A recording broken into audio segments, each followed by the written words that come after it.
Another way to subtly control the energy of the room is by talking softly. Maybe not the advice you were expecting from a rapper, but it's another trick that I found really works. The person who put me on to it was the legendary actor Bruce Willis.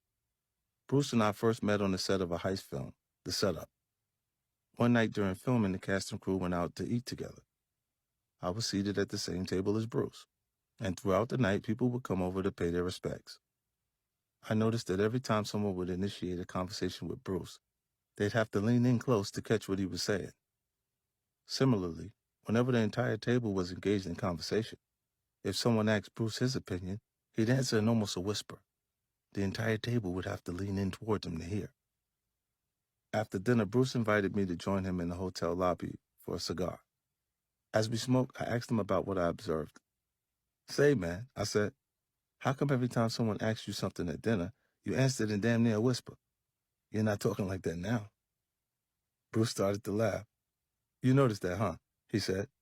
"Very observant of you. That's something I picked up years ago.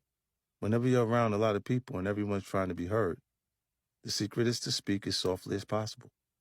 When someone speaks like that, our natural reaction is to lean into them as close as possible. We don't realize it, but when we do that, we're transferring all our power to them." "Damn," I said. "That never occurred to me before. I'm used to people trying to control a room by being as loud as possible." "Try it," Bruce said. "You see what I'm talking about." So I gave it a shot, and Bruce was absolutely on point. The more quietly I spoke, the more intently people listened. In testing the technique, I found that giving people less than they expected wasn't just effective with verbal communications, but with body language too. For example, I noticed that executives always respond to nonverbal cues when they're talking to a room. If they make a point, they expect something from you in return. It can be a laugh, a slight nod, a raised eyebrow, or even just a shift in your seat. Something that communicates to them, "Yes, important person, I'm receiving your information." Even if we're not conscious of it, we usually end up giving them that affirmation that they're looking for. I decided to do an experiment when I was doing a round of meetings with TV executives. For some reason, they seemed just a little bit cockier and more arrogant than other execs, and really liked to control the room. I wanted to see if I could snatch that control out from under them without them even realizing it. Every time some big shot TV exec was pontificating about their plans, when they looked to me for that affirmation, I'd just sit there stone-faced. No nod, no laugh. I would not offer them anything. It would completely throw them off. They became very flustered. Once I had them off their game, it was much easier to assert my agenda and move the conversation in a direction that was more beneficial for me. I was hustling harder, but literally without moving a muscle. Try it yourself. If you're in a meeting and your boss looks to you for affirmation, don't give it to them. That doesn't mean stare at your phone or off into space while they're talking. By all means, maintain eye contact and show that you're listening.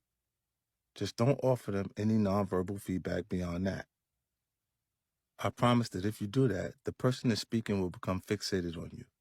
Subconsciously, they will be thinking, "Everyone else is giving me verification, but this person isn't giving me anything. What's going on?" You could be the most junior person in the room, but after that meeting, you're going to occupy some prime real estate in your boss's head. They're going to be thinking, "That's a smart person. I need to pay more attention to them." You will have made a positive and lasting impression on your boss. Now it's up to you to capitalize on that advantage you've created for yourself. If you don't follow up that meeting with impressive ideas and a strong work ethic, the impression won't be worth much.